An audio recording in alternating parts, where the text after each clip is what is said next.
Bonsoir. Tonight, I would like to guide you through one of the most iconic stories of the ancient world, the stand of King Leonidas and the 300 Spartans. You might know it through the movie 300, if you have watched it like me, with its stylized battles, slow motion action, and dramatic one-liners. It's a film that captures the energy of the story, but the real story behind it is just as fascinating and much richer.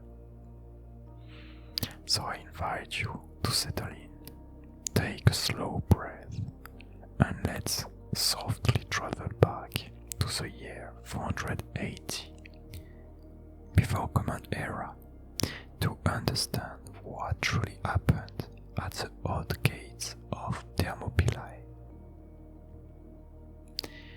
To begin, imagine the Greek world around the early 500th century before Common Era. Dozens of small, independent cities: Athens, Sparta, Corinth, Thebes, each with its own way of life, its own politics, and sometimes its own rivalries. Beyond Greece stood a giant, the Persian Empire, stretching from Egypt to India. It was one of the largest empires humanity had ever known. In 490 before Common Era, the Persian king Darius tried to conquer Greece, but was defeated at the famous Battle of Marathon.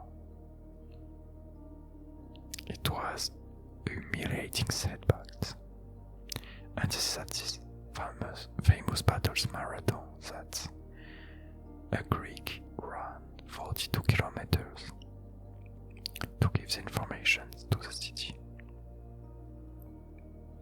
So when Darius died, his son Xerxes took the throne and decided to finish what his father had started. He spent years gathering troops from every corner of his empire. Ancient historians describe an army so large that rivers dried when the soldiers drank. A poetic exaggeration, of course, but it shows you how overwhelming the invasion felt to the Greeks. In the summer of the 480 BCE, this enormous force marched toward Greece, and the Greek cities, usually so divided, finally understood that they needed to act together. Among all Greek cities, Sparta stood out. Spartans were raised from childhood to become warriors, disciplined, calm, and resilient. As you could see in the movie, when the baby were already selected from birth and trained really hard to become warriors from the youngest age. At the age of 7, boys entered the Agoge, a demanding education where they learn endurance, obedience, and how to fight as part of a group. Spartans didn't aim to be individual heroes. They aimed to stand firm beside one another, shield to shield, in formation that almost acted like a single living creature. This was the phalanx, the core of Greek warfare. To Spartans, courage wasn't the absence of fear. It was holding your position no matter what. And Leonidas belonged to one of Sparta's two royal families. He wasn't known for being loud or theatrical. Instead, he was respected for his reliability, his calm judgment, and his sense of duty. When the call came to defend Greece against the Persian invasion, he was chosen to lead the expedition. But there was a problem. During this period, Sparta was celebrating a religious festival called the Carnival, during which the army was forbidden to go to war. Only a small force could leave the city, so Leonidas selected 300 Spartans, not young recruits but experienced fathers, men who had already given heirs to Sparta. This meant their families would continue even if they fell. But the 300 would not be alone.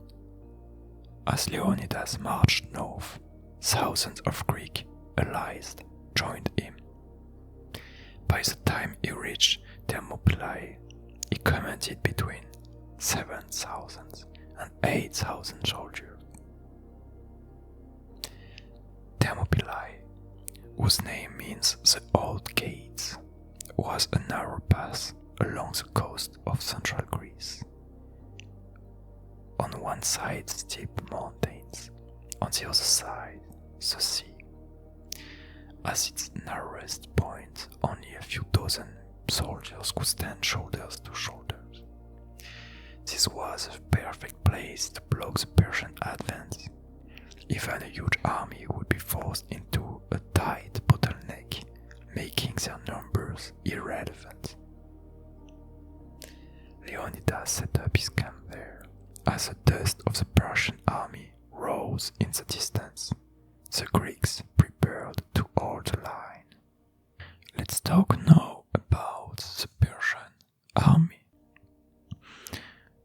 So, Herodotus, our main source, claims that Xerxes' Persian army numbered around 2.5 million men, which historians generally consider a gross exaggeration. Modern scholars estimate the Persian forces were likely much smaller, probably between 70,000 and 300,000 troops. So let's jump to the battle. The 3 days of battle. So on the first day, when the Persians finally reached the pass, Xerxes expected an easy victory. He sent in waves of soldiers, but the Spartans and the allies fought in the tight formation they had mastered for decades. Their long spears kept the Persians at distance. Their bronze shields overlapped perfectly.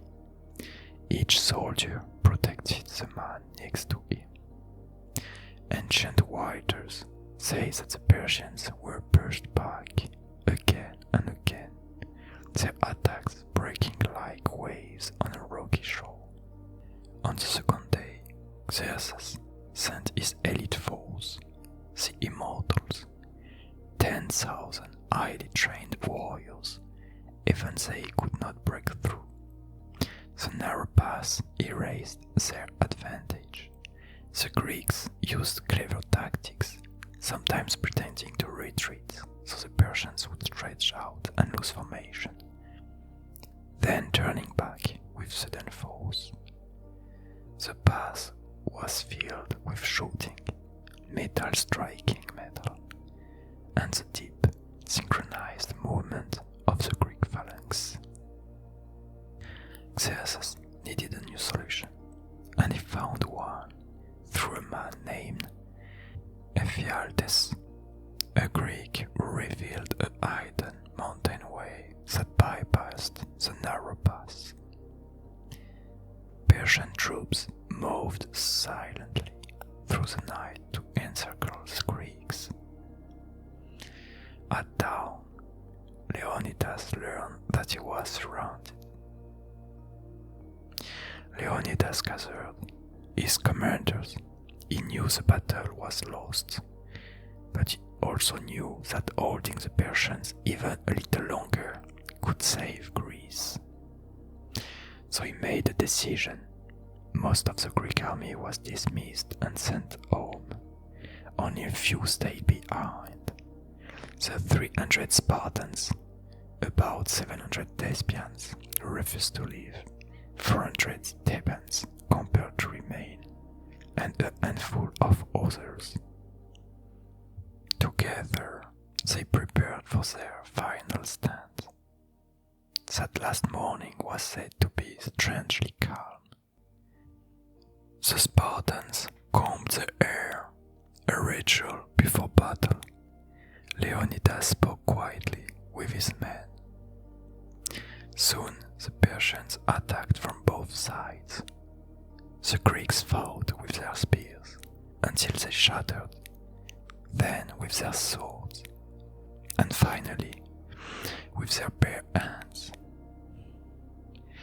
Leonidas was killed in the fighting, and a struggle broke out over his body, which the Spartans tried to defend until the very end. Eventually, overwhelmed, the remaining Greeks fell. The pass of Thermopylae was lost. But the sacrifice had already changed the course of the war. Because of the stand of Thermopylae, the Greeks had precious extra time to prepare their fleet. A few weeks later, the Greek navy defeated the Persians at the Battle of Salamis, turning the entire war. In the long memory of Greece, Leonidas and the 300 became symbols of courage, discipline, and devotion to one's people. Their story wasn't celebrated because they won, but because they stood firm, knowing they would not. Herodotus, the ancient historian, recorded a simple inscription for their memorial. God tells the Spartans, stranger passing by, that here, obedient to their laws, we lie. A quiet reminder that sometimes the greatest victories are made not in triumph, but in sacrifice. Thank you for spending this moment gently exploring history with me. I hope this soft journey through Thermopylae brought you calm, curiosity, and a sense of connection to a story that continues to inspire thousands of years later. If you are not already sleeping, you can write in the comments what subjects would you like to watch in the future. And when you are ready, you can return to your breath, to your space, and let your mind drift